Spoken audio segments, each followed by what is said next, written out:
So, I want you to think about the human body today, but not, not in the standard way, not as just this collection of bones and organs. Right.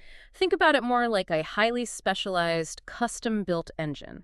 Like if you were to lift a hood on a high-performance sports car, you don't just see the pistons firing, right? No, you see the entire thermal management system. Exactly. You see a massive, intricate cooling system, the radiators, the specialized coolants, air intakes, thermal shielding, because the reality is the more power an engine generates, the more heat it creates. And if it can't dissipate that heat, the whole thing just seizes up. Exactly. Total system failure. So today, our mission for this deep dive is to essentially look under the hood of your own biological engine. I love that analogy. Yeah, we're taking a comprehensive look at the human body as the ultimate survival machine, specifically built for extreme heat.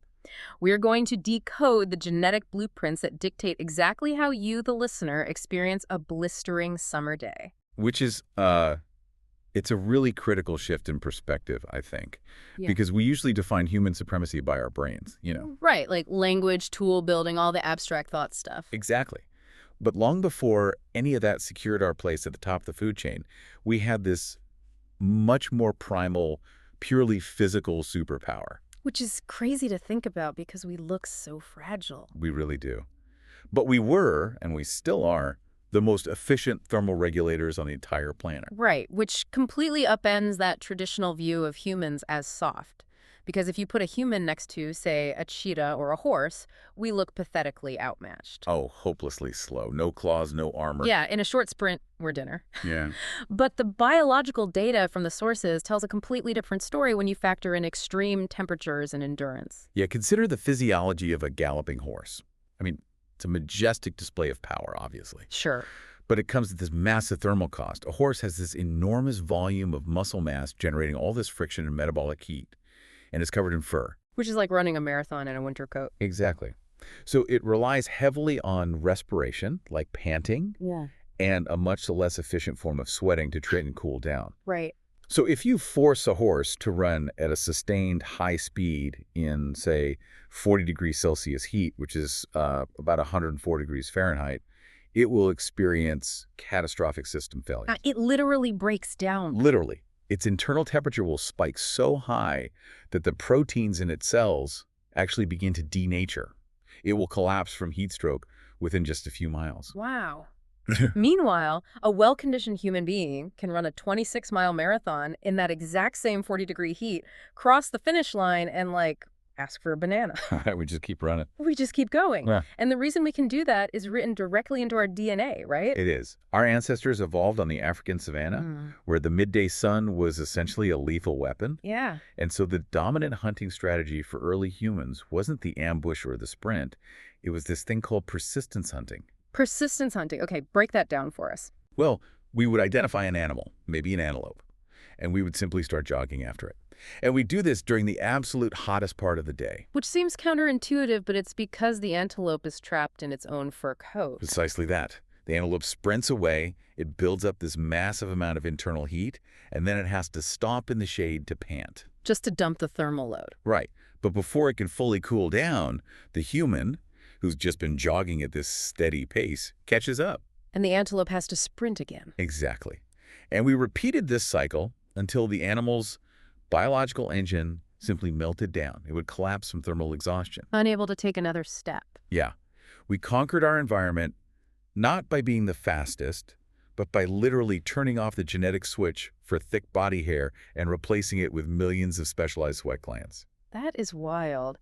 Which brings us to the central mystery we're really exploring today. Because if we all share this baseline evolutionary hardware, if we are all descendants of these elite heat-dissipating hunters, why is the modern human experience of a heat wave so wildly different? Right, because it definitely is. I mean, you might have one person who thrives on a beach at noon just soaking it up while their best friend is absolutely miserable, sweating through their shirt and desperately searching for air conditioning. Well, that variance exists because our ancestors didn't just stay on the savanna, they migrated. Right. They moved into freezing tundras, damp forests, high altitudes. And as they moved, they encountered completely different environmental pressures. So their genetic code had to adapt. Exactly. The baseline engine block remained the same, but the custom cooling systems, Hmm. the chemical makeup of the coolant itself, the thermal sensors on the exterior, all of that was modified. Okay, so if our evolutionary superpower is our ability to sweat, we should probably start by looking at that coolant. Let's do it. Because one of the most fascinating takeaways from the sources is that human sweat is incredibly complex. I mean, fundamentally, not all sweat is created equal. Not at all. It is a highly engineered fluid. And to really understand it, we have to look at a specific genetic mechanism known as the ABCC11 gene. Okay. That stands for ATP-binding cassette transporter subfamily C, member 11. Okay, that is a mouthful. Let's break down what a transporter gene actually does here. Think of it as a microscopic bouncer, right at the cellular level. Transporter proteins sit in the membrane of a cell and basically dictate what is allowed to move in and out. Makes sense. And the ABCC11 gene provides the instructions for building a specific pump in the apocrine sweat glands. And we have two different kinds of sweat glands, right? I do. So we have millions of apocrine glands distributed all over our bodies. Those are the water ones. Exactly. Those act as our primary evaporative cooling system, pumping out a watery, salty fluid. But the apocrine glands are different. Okay. They're located primarily in areas with dense hair follicles, like the underarms. Right. And apocrine glands secrete a much thicker fluid, one that is rich in lipids and proteins. Which brings us to body odor. Because the sweat itself, right out of the gland, it doesn't actually smell right. That's correct. Apocrine sweat is totally odorless. Really? Yeah, but the surface of your skin is this thriving ecosystem. It's covered in billions of bacteria. Gross, but true. Very true. And when those bacteria encounter that protein-rich sweat pumped out by the apocrine glands, they consume it. It's an absolute feast for them. Right. And the byproduct of that bacterial digestion, the chemical waste they excrete after breaking down those proteins, that is what we recognize as body odor. Wow. Okay, so if the ABCC11 gene controls the pump that releases those proteins, what happens when that gene mutates? This is where we see just a brilliant example of human adaptation. The research points to a major genetic divergence that occurred tens of thousands of years ago. Okay. A majority of people of East Asian descent possess a specific variant of the ABCC11 gene. This mutation actually changes the structure of that cellular pump in the apocrine glands. How so? It effectively breaks the pump. It prevents those specific proteins and lipids from ever being transported into the sweat duct. Meaning the apocrine sweat produced by someone with this variant is like fundamentally different. It's missing the ingredients the bacteria need. Exactly. Yeah. It is practically dry and entirely devoid of that bacterial food source. Wow. So for these individuals, the bacteria living in their underarms literally have nothing to consume, which means there's no digestion and consequently no odor. That is wild. I mean, the entire cosmetic deodorant industry is targeting a biological function that a massive portion of the global population simply doesn't even have. Right, they don't need it. Their DNA basically uninstalled the body odor feature. But why? I mean, if evolution is driven by survival and reproduction, what is the actual advantage of mutating a sweat pump? To understand the why there, we really have to look at a concept called a genetic sieve. A genetic sieve. Okay. Yeah, think about the migratory paths of our human ancestors moving out of Africa and eventually up into northern Asia. Right. They were walking into some of the most brutal, freezing environments on the planet. The exact opposite of the environment our baseline radiator was built for. Exactly. So, in an extremely cold climate, the function of producing thick, odorous sweat, which in early hominid history likely played a role in chemical signaling, pheromone release or mating, Right. that became a biological liability. Oh, so. Synthesizing complex proteins and lipids requires a lot of cellular energy. If you're freezing in Siberia, expending metabolic energy to pump proteins into your armpits is just a massive waste of precious resources. Ah, I see. So the environment didn't actively select for dry sweat. It just stopped rewarding the production of wet sweat. It's likely a combination of both. When a random mutation occurs that shuts off a biologically expensive process that is no longer needed, that mutation can spread really rapidly through a population facing extreme environmental stress. Makes sense. It atrophied because the cold sieve literally filtered out the necessity for it. Meanwhile, populations that remained in warmer climates or migrated to areas where that cold sieve wasn't a factor, they retained the original functional version of the ABCC11 gene. There's a detail in the research here that is just brilliant because it connects this grand tens of thousands of years evolutionary journey to something incredibly mundane. The earwax. Yes. This exact same gene, ABCC11, doesn't just control armpit sweat. It also dictates the physical texture of your earwax. Yeah, it's a phenomenal example of pleiotropy. Pleiotropy. Yeah, that's the phenomenon where one single gene influences multiple, seemingly unrelated physical traits. I mean, I would never in a million years connect how much deodorant I need to the type of Q-tip I should buy. How does that biological wiring even work? It actually comes down to the structural similarities of the glands themselves. The ceruminous glands in your ear canal, the ones that produce earwax, are biologically very similar to the apocrine sweat glands. Oh, really? Yeah.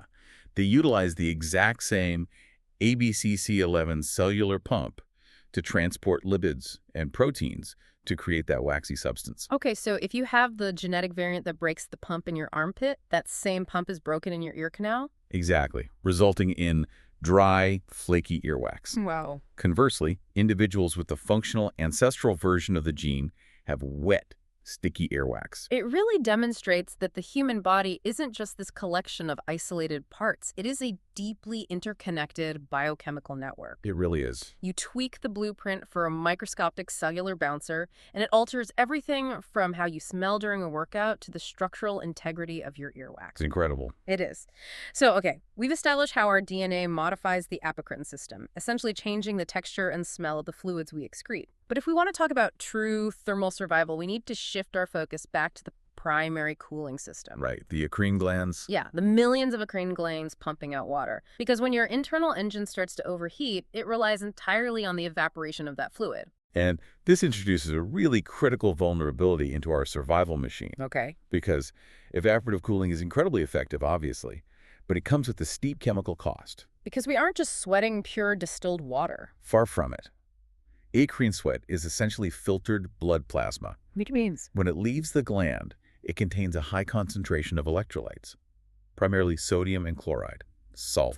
But salt is essential for survival. I mean, it's the chemical foundation for how our nervous system fires. Right. Why would the body willingly dump a critical resource like that out onto the skin just to cool down? Well, that is the ultimate biological paradox. And the body actually goes to really great lengths to minimize that loss. How does it do that? This is where another fascinating piece of genetic machinery comes into play, the CFTR gene. The cystic fibrosis transmembrane conductance regulator. Yes. Now, I know the name sounds intimidating, but its actual function in sweat is quite elegant. Okay, lay it on us. So, as the watery, salty sweat travels up the microscopic duct from the gland toward the surface of your skin, the body tries to reclaim as much of that salt as possible. Oh, like a recycling plant built right into the exhaust pipe. That is a perfect analogy.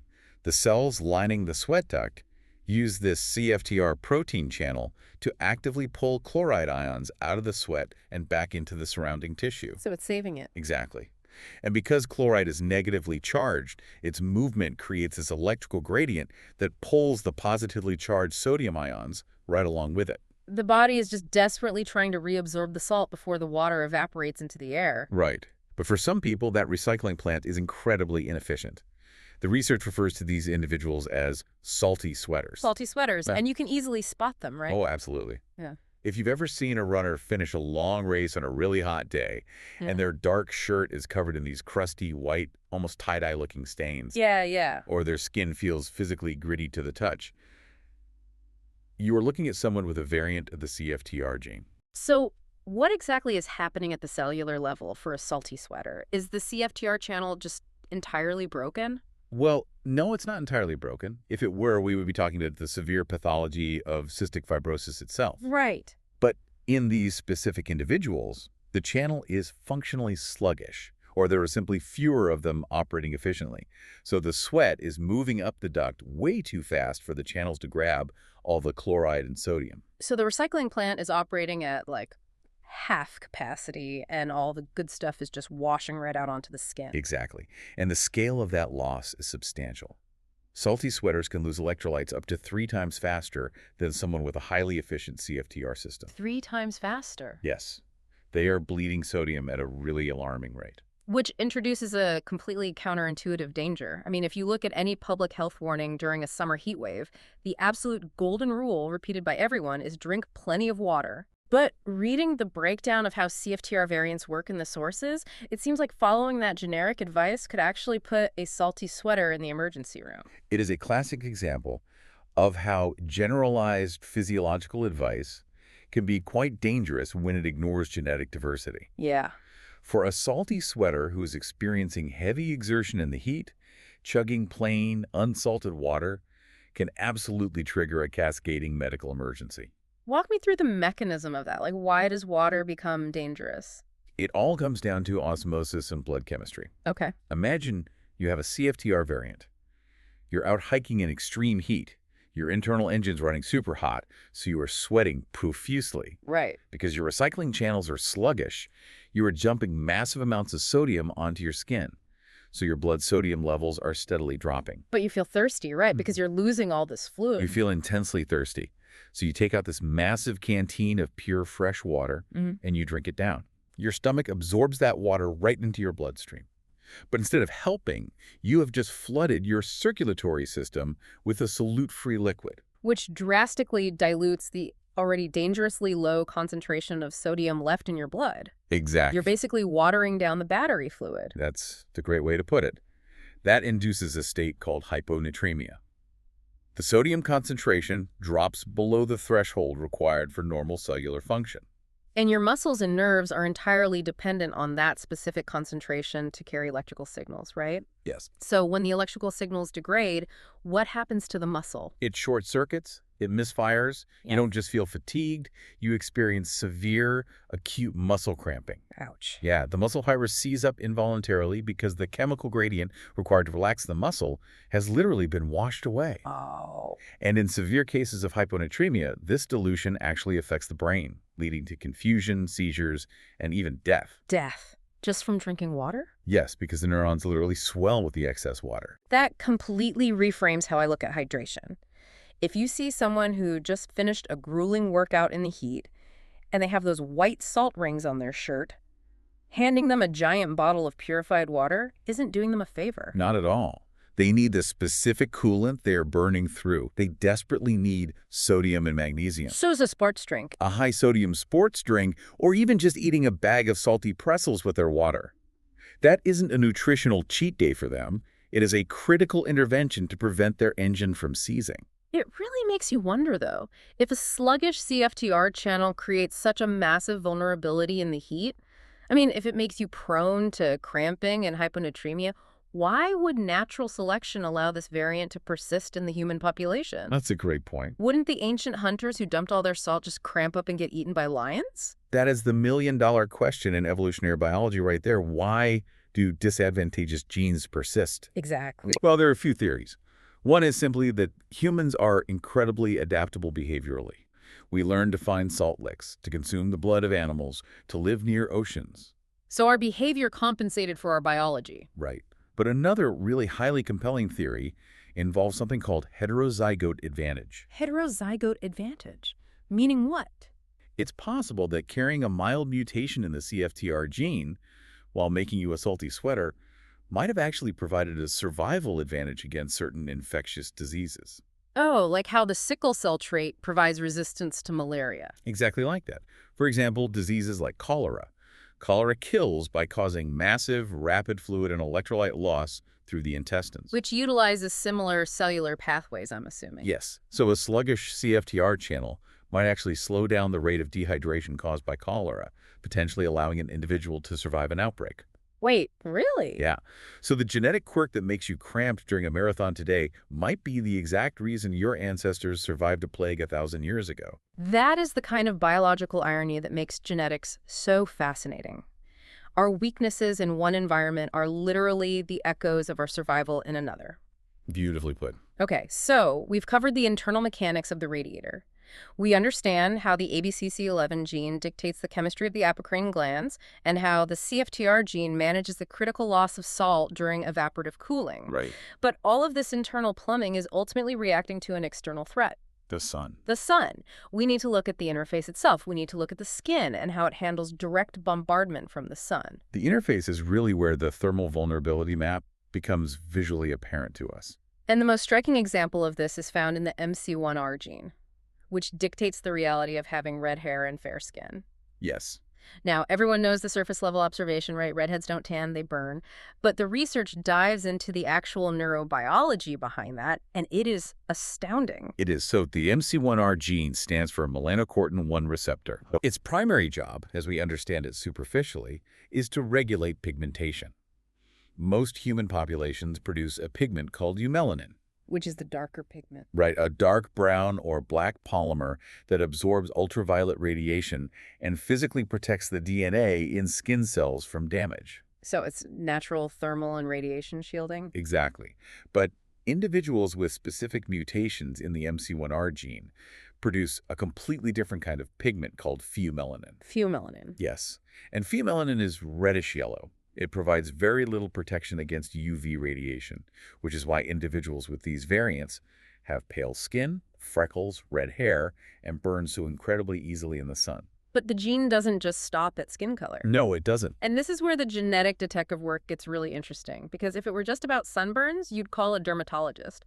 But scientists started noticing statistical anomalies regarding people with red hair in a completely different medical field. Anesthesiology. Anesthesiology, yes. Yeah, it was a consistent clinical observation that defied easy explanation for a long time. Anesthesiologists and dentists were noting that patients with red hair frequently required significantly higher doses of anesthetic to achieve the same level of pain blockage as patients with dark hair. It just sounds crazy. I mean, how does the color of your hair have anything to do with how your nerves respond to a needle? Right. Well, to solve that, researchers had to look far deeper than the skin. They had to look at how the brain processes pain. Okay. It turns out that the MC1R receptor isn't just expressed in the melanocytes of the skin. It is also highly expressed in the periaqueductal gray. The periaqueductal gray, which is where in the brain exactly? It's a region in the midbrain that serves as the primary control center for descending pain modulation. Okay, so controls pain. It determines how your body perceives and suppresses pain signals. The receptors for melanin are chemically intertwined with the pathways that manage endorphins and pain perception. They are? Yes. They actually share a common biological precursor protein called POMC. So, because they share the same precursor, mutating the recipe for pigment inadvertently mutates the recipe for how pain is processed. That's exactly what happens. The genetic dial controlling hair color is physically wired into the volume knob for the nervous system. Wow. And the specific result of the MC1R variant is this highly paradoxical pain profile. Redheads are remarkably resistant to certain subcutaneous anesthetics. Just naturally resistant. Yeah.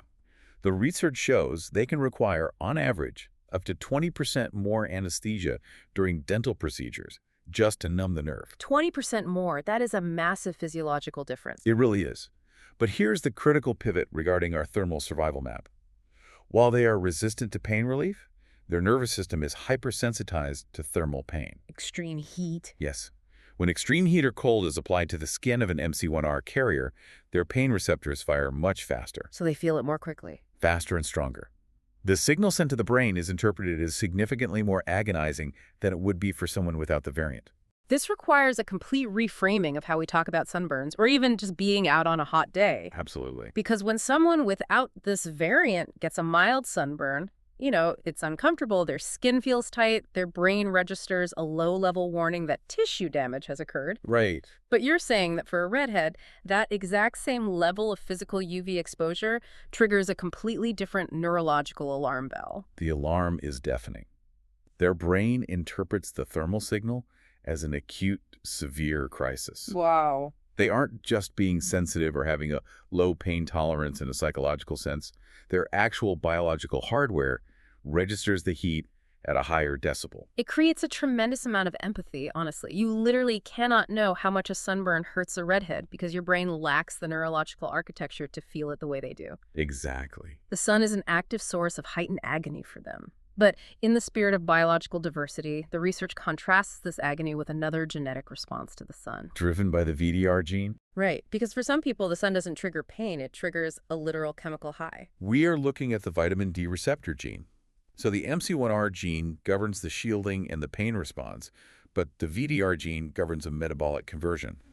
Okay, metabolic conversion. When ultraviolet rays penetrate the skin, they interact with a cholesterol derivative to synthesize vitamin D. Which we obviously need for bone health and immune function. Essential for survival. But the VDR gene dictates how efficiently your body utilizes that synthesized vitamin D. And some are more efficient than others. Yes. For individuals with highly active variants of the VDR gene, the process of sun exposure does more than just regulate calcium. It triggers a robust, cascading release of neurotransmitters, most notably serotonin. Serotonin, the biological signature of happiness and well-being. Exactly. These individuals are essentially biological solar panels. Biological solar panels, I love that. When they expose their skin to high summer heat and UV radiation, their brain is flooded with chemical euphoria. Yeah, they feel a profound physiological sense of relaxation and joy that is directly correlated to the amount of sunlight hitting their skin. It explains the fundamental divide you see at any beach. Oh, perfectly. I mean, you have one person huddled under a UV blocking umbrella coated in zinc, their MC1R variant, warning their brain that the environment is hostile and painful. Right. And literally 10 feet away, you have someone spread out on a towel, baking in the midday heat, their VDR gene furiously converting radiation into serotonin, experiencing pure bliss. It's the exact same thermal environment, but two entirely different biological universes. It's incredible. Okay, so we've covered the skin, we've covered the sweat, we've covered the chemical recycling. The whole exterior system. Yeah. Now, we need to dive into the core of the engine itself. We need to look at the machinery generating the heat in the first place. The skeletal muscles. Yes, because how your muscles burn fuel completely dictates how you survive in extreme heat. This is really the intersection of athletic performance and thermal regulation. And the primary genetic actor here is the ACTN3 gene. Actin and alpha-3. Yes. Yeah. This gene provides the blueprint for a protein that is exclusively found in the Z-discs of fast-twitch muscle fibers. Okay, let's define the difference there because it is crucial to understanding the thermal load. What is the functional difference between a fast twitch and a slow twitch muscle fiber? It comes down to how they generate energy. Slow-twitch fibers are built for endurance. Okay. They rely heavily on oxidative phosphorylation, meaning they use oxygen to burn fat for fuel. It is a slow, steady, highly efficient process. Like a slow burn. Right. Fast-twitch fibers, on the other hand, are built for explosive, immediate power. Yeah. Sprinting, jumping, Olympic weightlifting. High intensity. Yes. They rely on anaerobic glycolysis. They burn stored carbohydrates, called glycogen, rapidly without needing oxygen. And the ACTN3 gene is what builds those fast twitch fibers. A fully active ACTN3 gene results in a high proportion of robust, powerful fast-twitch fibers. These individuals are built for speed. But there is a hidden cost to that explosive power. A massive metabolic cost. Which is heat. Yes. The byproduct of burning glycogen that rapidly is an enormous amount of heat. Anaerobic glycolysis is thermally inefficient.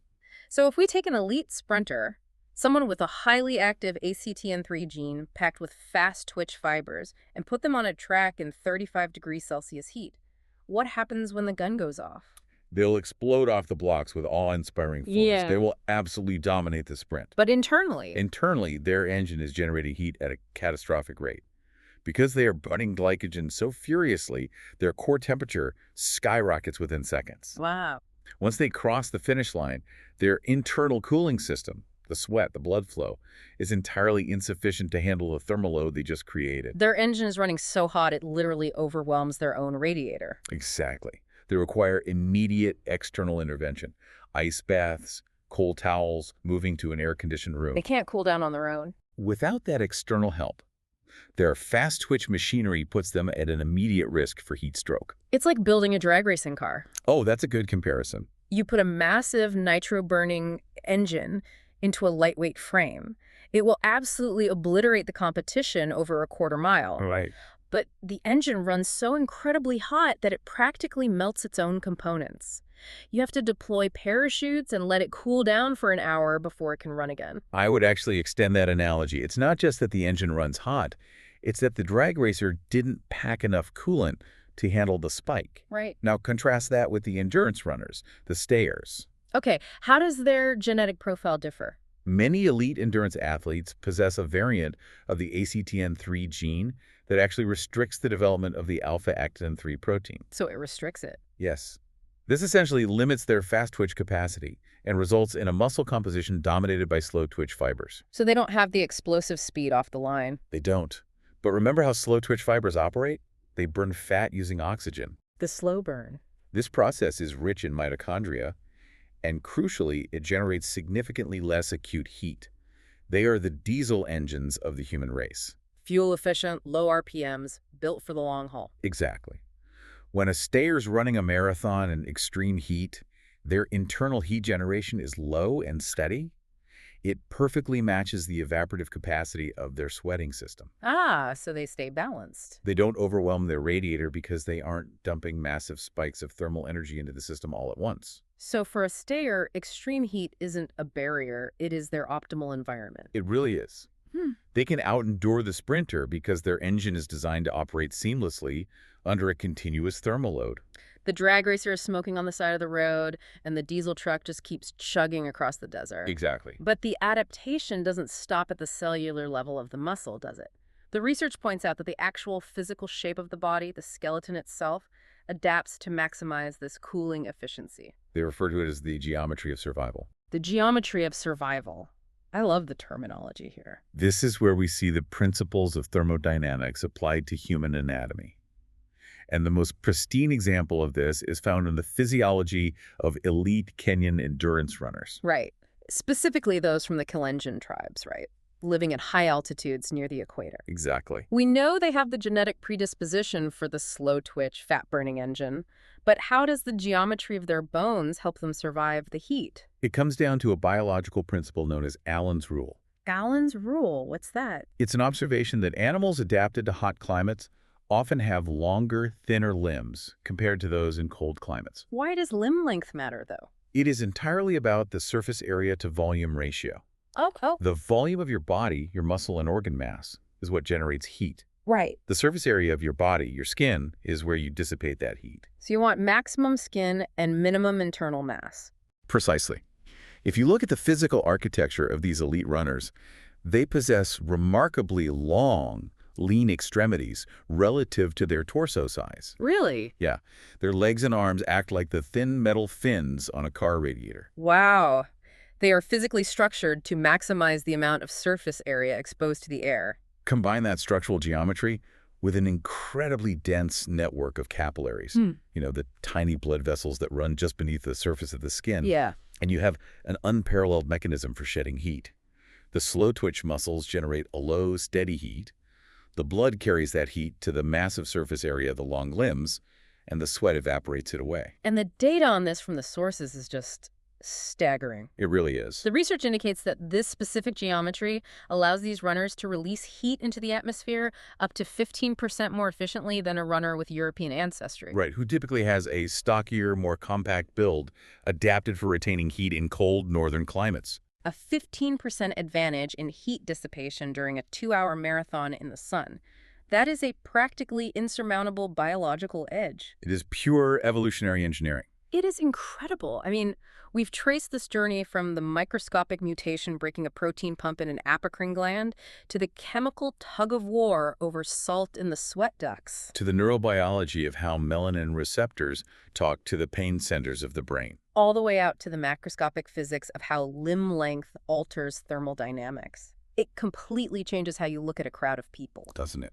You stop seeing just different body types and hair colors, and you start seeing a living museum of ancient environmental problem solving. Which is exactly the framework we should take away from this. We need to construct our own personal thermal vulnerability map. Yes. The goal isn't just to marvel at the science, it's to apply it to your own lived experience. You have to understand your own settings. Ask yourself the diagnostic questions. Are you a salty sweater? Do you finish a workout covered in grit, feeling the onset of a muscle cramp? If so, you know that plain water is a risk. You need to replenish the electrolytes your CFTR variant is dumping. What is your phototype? Do you have the MC1R variant that turns the sun into a source of neurological agony? Yeah. Because if so, seeking shade isn't you being antisocial. It is your brain protecting you from a heightened pain response. Exactly. Or are you a solar vampire with a VDR variant, requiring sunlight to chemically regulate your mood? Recognizing these genetic realities is deeply empowering. It strips away the moral judgments we often attach to physical discomfort. Needing salt, avoiding the sun, or lacking the explosive speed of a sprinter, These aren't character flaws or signs of weakness. No. They are simply the specific ancient parameters of your personal survival machine demanding what it needs to function. You are just listening to the telemetry of your own engine, but that brings up a really provocative thought to leave you with, Right, right? it does. If we look at this incredibly sophisticated machine we inhabit, a machine built over hundreds of thousands of years to hunt under a lethal sun, to meticulously manage salt, to optimize limb geometry for thermodynamic efficiency, Right.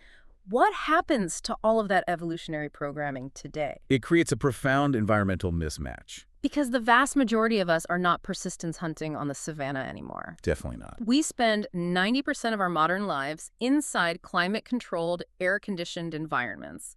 We take this ultimate high-performance survival vehicle and we basically drive it at 5 miles an hour through a temperature-regulated garage day in and day out. The selective pressures that forge these specific traits have largely vanished, replaced by the artificial environment of the thermostat. Exactly. Are our superhero genes getting bored? What are the long-term metabolic consequences of taking an engine designed to sweat, burn, and adapt, and placing it in an environment that demands absolutely nothing of its thermal capabilities? It's a question that modern biology is really only just beginning to grapple with. It is. So the next time you step outside into a brutal, sweltering heat wave and the humidity hits you like a wall, try not to just curse the weather.